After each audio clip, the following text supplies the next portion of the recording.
Herkese Tatlı Sanatı Mutfağı kanalımdan merhabalar. Bugün sizler için çok lezzetli bir anne kurabiyesi tarifim var. Bu sefer elmalı olarak, tarçınlı olarak denedim. Eminim bu tarifi çok beğeneceksiniz. Elmalı, tarçınlı, çok güzel bir anne kurabiyesi tarifi. Fazla vakit harcamadan bu güzel lezzetli tarifi hemen sizlerle paylaşmak istiyorum. Öyleyse buyurun tarifime geçelim. Öncelikle şunu belirtmek istiyorum ki kurabiye tarifimizde kesinlikle katı yağ kullanmıyoruz. Sıvı yağ ya da zeytinyağla yapabilirsiniz. 3 adet yumurtamızı uygun bir kabımızın içerisine alalım. 1 su bardağı sıvı yağını ekleyelim ve 1 su bardağı yoğurt ekleyelim. 1 çay bardağından bir parmak eksik olacak şekilde fındık ekleyelim. Çekilmiş fındık. Fındık yerine dilerseniz ceviz de kullanabilirsiniz aynı miktar ölçülerinde veya böyle kuru yemiş lezzetini çok fazla seviyorsanız kurabiyenin içerisinde 1 su bardağı olarak da çekilmiş olarak hazırlayabilirsiniz. 1 tatlı kaşığı tarçın ekliyorum. 1 paket hamur kabartma tozu ve 1 paket toz vanilya ekliyorum. 1 çay kaşığı karbonat ekliyorum. 1,5 su bardağı toz şekerimi de ekledikten sonra bütün malzemelerimi el çırpıcısıyla karıştırıyorum. Karışımımızı tamamladıktan sonra unumuzu ekleyebiliriz. Unumuzu lütfen kontrollü bir şekilde ekleyelim. Ben toplamda 6 su bardağı un kullandım ama ilk aşamada 5 su bardağı unu ekledim. Elimle şöyle bir karıştırdım. Çok fazla cıvık olduğu için 1 su bardağı unumu daha eklemiş oldum. Toplamda 6 su bardağı un oldu. Anne kurabiyelerinde özellikle en önemli dikkat etmemiz gereken püf noktası hamurunun ele yapışan biraz cıvık bir hamur olması. O yüzden un miktarına lütfen özen gösterelim. Benim yumurtalarım çok büyük olduğu için o yüzden 6 su bardağı un ilave ettim. Eğer yumurtalarınız küçükse unun miktarı biraz daha azalacaktır. 5,5 su bardağı un gibi.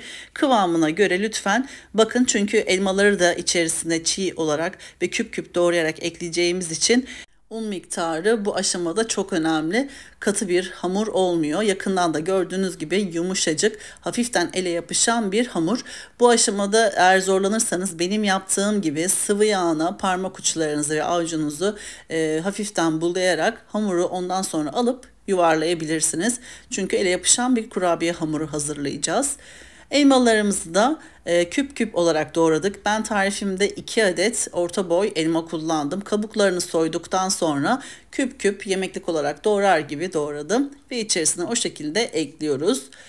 Anne kurabiyelerin kıvamını bilenler aynı o şekilde olacak bu kurabiyenin hamur kıvamı da. Bilmeyenler için de şöyle söyleyebilirim. Hem kekimsi hem de kurabiyemsi hem de çörekimsi bir dokuda oluyor. Gerçekten çok lezzetli, uzun süre bayatlamayan bir kurabiye. Elmalı olduğu için sadece oda sıcaklığında en fazla 3-4 gün kadar bekletebilirsiniz. Sonra buzdolabında muhafaza etmenizi tavsiye ederim.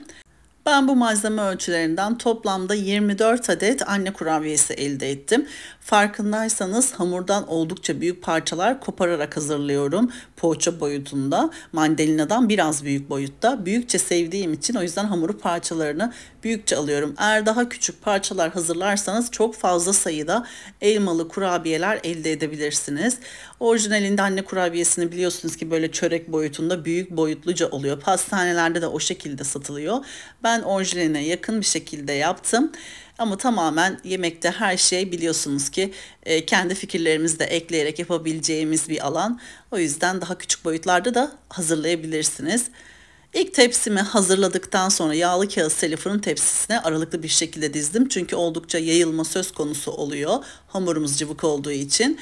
Sonrasında temiz bir makasla kurabiyemizin orta kısımlarını dikey ve yatay olmak üzere kesiyorum. Üzerinde böyle çatlak görüntüsü çok güzel gözüküyor. Hoşuma gittiği için o şekilde hazırlıyorum. Sizlere de tavsiye ederim. Kurabiyelerimizi bu şekilde hazırladıktan sonra önceden ısıtılmış 170 derecelik fırın ayarında kurabiyelerimizi yaklaşık 20-25 dakika aralığında kontrollü bir şekilde pişirelim. Üzeri bu şekilde kızardıktan sonra ve altı da piştikten sonra fırından alabilirsiniz. Kurabiyelerimizin ilk sıcaklığı geçer geçmez üzerine pudra şekerini bulayalım. Şeker oranı 6 su bardak un için gayet ideal. Bu arada bunu da söylemek istiyorum. Hani gözünüze fazla gelebilir 1,5 su bardağı toz şekeri. 6 su bardağı un için tam ölçülü oluyor. Ama çok az şekerli seviyorsanız 1 su bardağı olarak da toz şekerini kurabiyenin içerisinde ekleyebilirsiniz. Kurabiyelerimizin üzerine pudra şekerini serptikten sonra hemen iç dokusunun kıvamını sizlere göstermek istiyorum.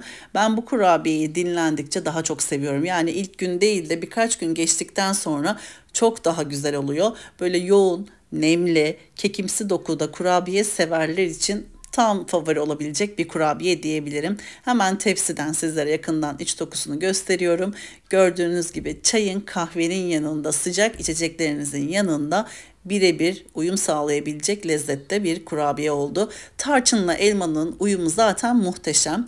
Şimdiden deneyecek olanlara afiyet olsun.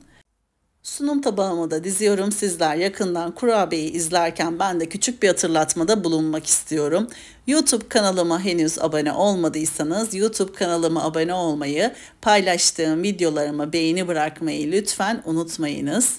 Gün aşırı yepyeni tariflerimi kanalımda sizler için paylaşıyorum. Anında haberdar olabilmek için bildirim zilini lütfen açınız. Böylelikle yepyeni tariflerimi ilk siz görmüş olacaksınız. Bu tarifimi ve videomu beğendiyseniz eğer sevdiklerinizle paylaşabilirsiniz. Beni hangi şehirden veya ülkelerden takip ediyorsanız yorum kısmına yazabilirsiniz. Hepinizin mesajlarını okuyorum ve teker teker dönüş sağlıyorum. Bu tarifimi denedikten sonra kıymetli yorumlarınızı da yazarsanız henüz denememiş olan takipçilerim için fikir olmuş olacaktır. Tüm destekleriniz için hepinize çok teşekkür ediyorum. Bir sonraki yepyeni tarifimde tekrardan sizlerle görüşmek üzere. O zamana kadar kendinize çok iyi bakın. Hoşça kalın.